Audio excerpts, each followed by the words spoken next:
Hello, Westies. It is joke day here on the Sanctuary Chat. A moth goes into a podiatrist's office, and the podiatrist says, "What seems to be the problem, Mr. Moth?" And the moth says, "Where do I begin? Where do I begin?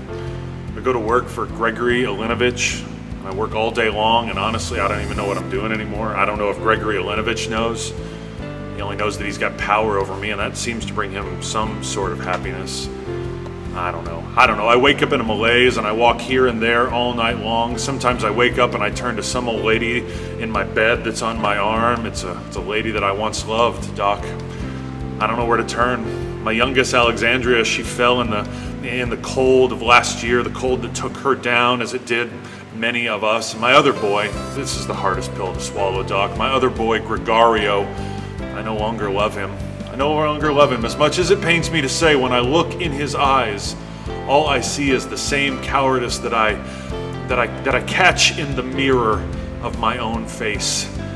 If only I wasn't such a coward, then perhaps I could actually make something of my life.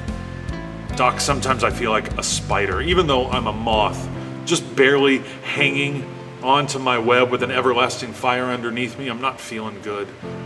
And so the podiatrist says, "Moth, you are troubled, but you should really be seeing a psychiatrist. Why on earth did you come here?" And the moth says, "Well, the light was on." Hey. Friends, kind of like that moth, there are things in life that we've been conditioned to pursue even when there's something better out there. For the moth, even though he needs real help, he goes after the light because the light was on. And for many of us, we're in the same boat. We know that there's a better life out there for us, but the world has taught us that there is a road we should be walking on, and so we walk on it. This Sunday, we're going to continue our sermon series, Roadside Attractions, Jesus' Wit and Wisdom on the Way, and we're going to hear Jesus ask the question, what does it profit someone if they gain the whole world yet lose their soul? Friends, this may just be the most important question that the Bible asks.